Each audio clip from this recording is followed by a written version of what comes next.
Welcome to Excel Institute of English. Excel Institute of English basic కోర్సును introduce చేయడం జరిగింది. అయితే బేసిక్ కోర్సుకు సంబంధించిన వీడియోస్ కానీ స్క్రిప్ట్ కానీ మీకు అందుబాటులో ఉంటాయి. వాటిని మీరు పరిశీలించి అవగాహన చేసుకొని వాటిని ఉపయోగించి మీరు నిత్య జీవితంలో ఇంగ్లీష్లో మాట్లాడవచ్చు. దానికి ఈ క్లాసులన్నీ ఉపయోగపడతాయి.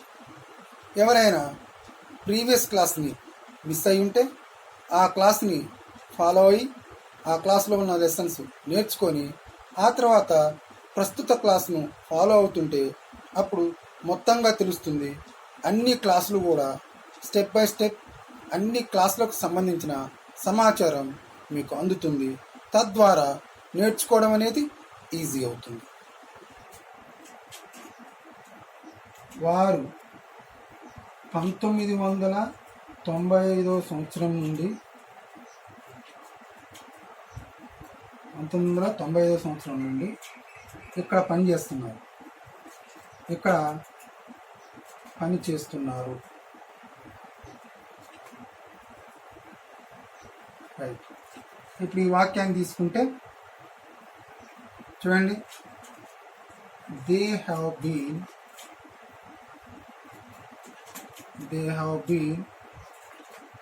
working here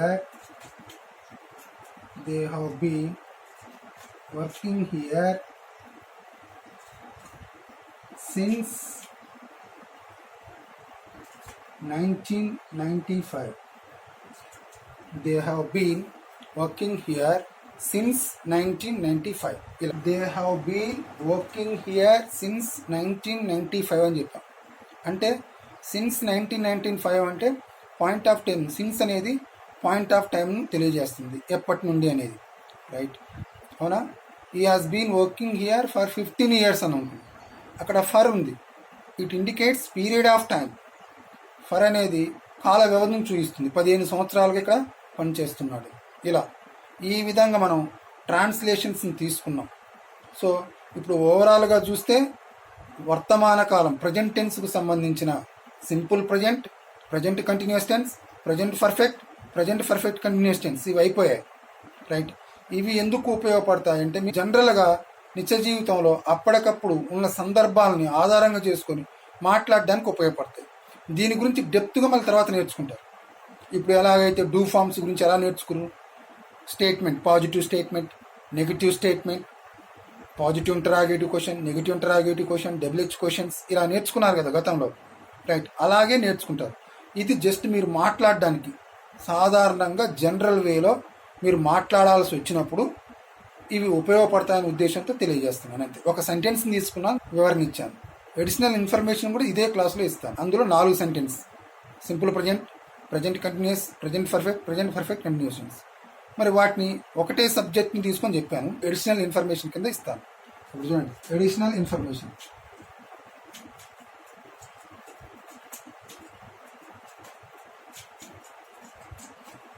మరి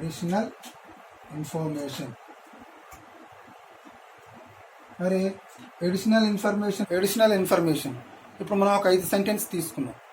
ఆ సెంటెన్స్లో 5 సెంటెన్స్లో ఓవరాల్ చూస్తే ఏమేమి కనపడ్డాయి? సింపుల్ ప్రజెంట్ టెన్స్ కనపడింది, ప్రజెంట్ కంటిన్యూస్ టెన్స్ కనపడింది, ప్రజెంట్ పర్ఫెక్ట్ కనపడింది, ప్రజెంట్ పర్ఫెక్ట్ కంటిన్యూస్ టెన్స్ కనపడ్డది. వాటికి సంబంధించిన అడిషనల్ ఇన్ఫర్మేషన్ ఎలా ఉంటుందో చూద్దాం. ఫస్ట్ నేను సింపుల్ ప్రజెంట్ తీసుకుంటున్నాను. సింపుల్ ప్రజెంట్ టెన్స్ తీసుకుంటున్నాను. ఇక్కడ సింపుల్ ప్రజెంట్ టెన్స్ తీసుకుంటే ఇందులో దీని యొక్క ఫార్ములా వచ్చేసి మీరు నేర్చుకున్నారు. Subject plus V1 oblique S కానీ ఈఎస్ కానీ చేరుస్తాం ఆబ్జెక్ట్. ఇది మీరు నేర్చుకున్నారు.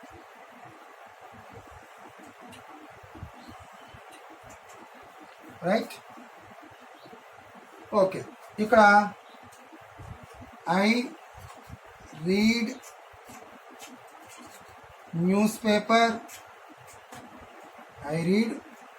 Paper every day. I read newspaper everyday అనుకున్నాం. ఇలా I read newspaper everyday ఇలా అంటే ఇక్కడ సబ్జెక్ట్ వచ్చింది, వెర్బ్ వచ్చేసింది, ఆబ్జెక్ట్ కూడా వచ్చేసింది. క్లియర్. ఇది మనం గతంలో నేర్చుకున్నాం.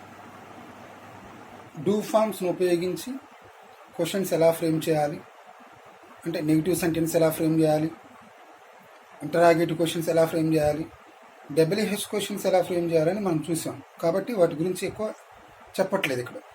రైట్. ఇప్పుడు ప్రజెంట్ కంటిన్యూస్ తీసుకున్నాం.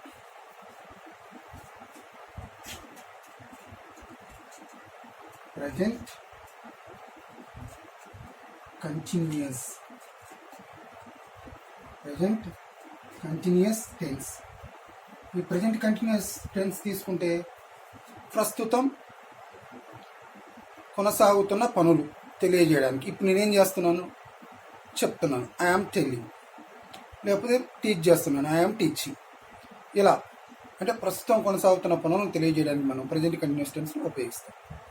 దాని యొక్క ఫార్ములా చూడండి. Subject plus am oblique is oblique are plus verb యొక్క మొదటి రూపము దీనికి ఇన్ఫార్మ్ చేస్తుంది ప్లస్ ఆబ్జెక్ట్. ఇలా ఉంటుంది ఫార్ములా.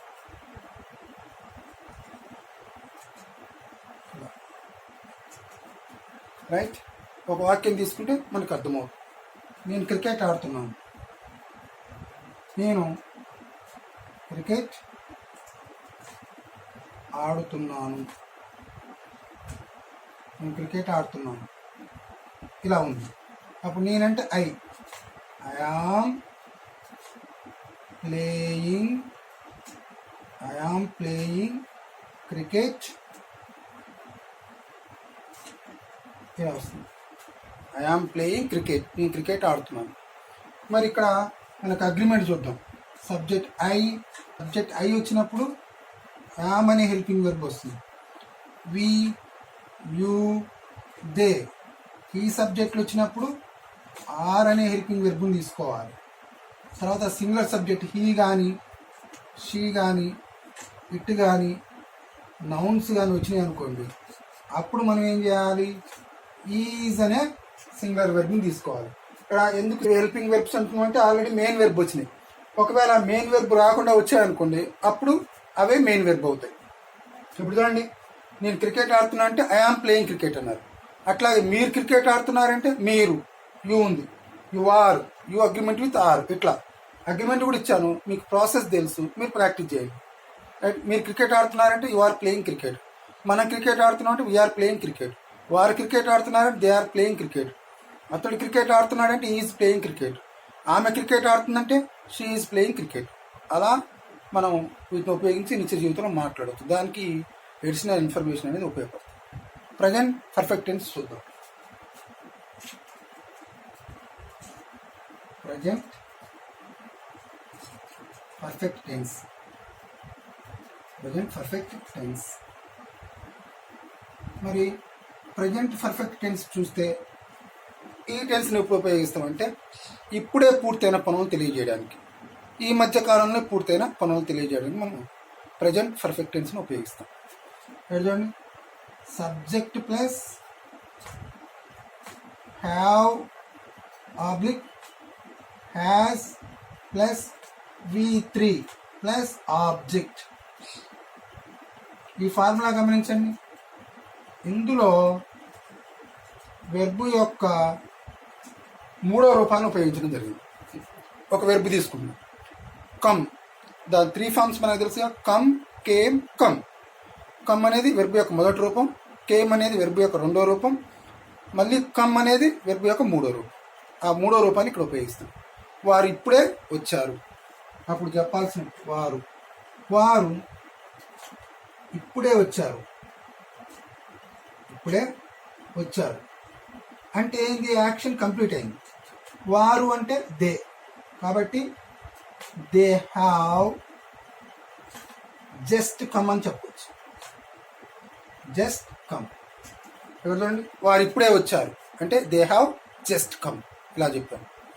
అయితే ఇక్కడ అగ్రిమెంట్ చూస్తే మీరు మిగతా ఉపయోగించడం వస్తుంది అన్ని సబ్జెక్టులకి. చూడండి, plural subject I, we, you, they. ఈ సబ్జెక్టులు వచ్చినప్పుడు మీరు హ్యావ్ ఉపయోగించండి. I have, we have, you have, they have. అదే సింగులర్ సబ్జెక్ట్ వచ్చినాయి అనుకోండి, ఈ కానీ, షీ, ఇట్, నౌన్. ఈ సబ్జెక్టులు వచ్చినప్పుడు అప్పుడు హ్యాజ్ ఉపయోగించండి.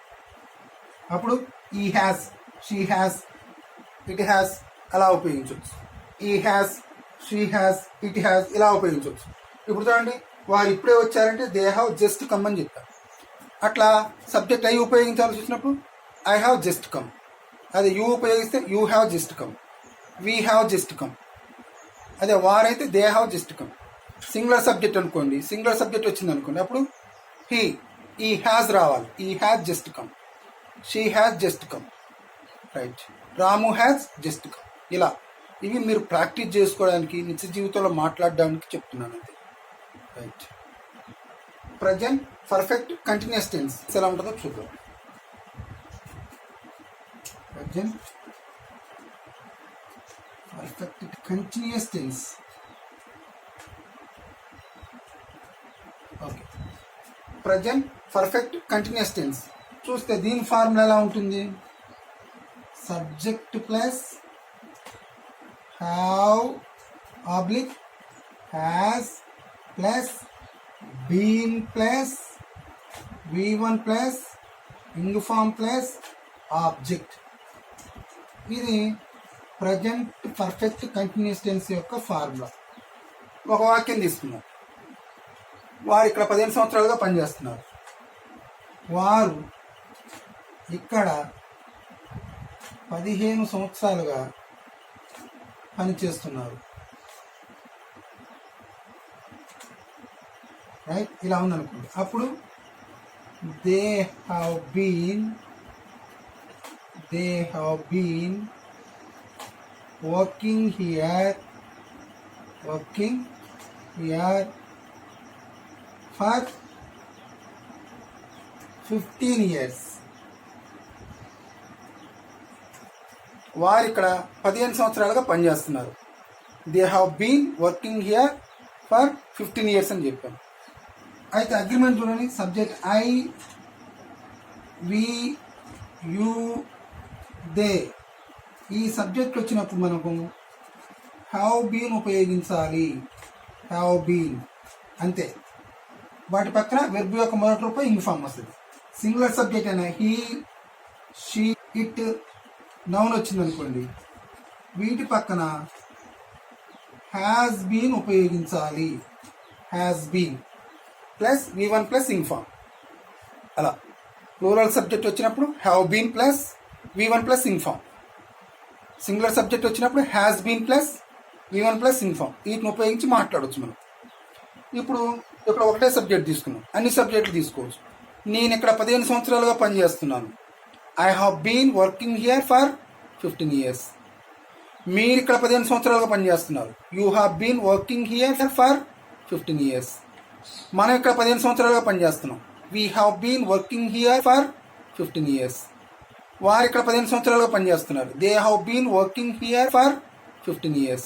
అతను ఇక్కడ 15 సంవత్సరాలుగా పనిచేస్తున్నాడు. ఈ హ్యాస్ బీన్ వర్కింగ్ హియర్. ఆమె ఇక్కడ 15 సంవత్సరాలుగా పనిచేస్తుంది. She has been working here for 15 years. Ramu ఇక్కడ 15 సంవత్సరాలుగా పనిచేస్తున్నాడు. Ramu has been working here for 15 years. ఇలా చెప్పవచ్చు.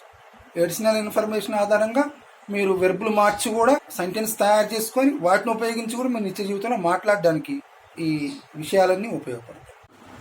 ఫ్రెండ్స్, ఈ వీడియో కనుక మీకు నచ్చితే లైక్ చేయండి, షేర్ చేయండి, సబ్స్క్రైబ్ చేయండి.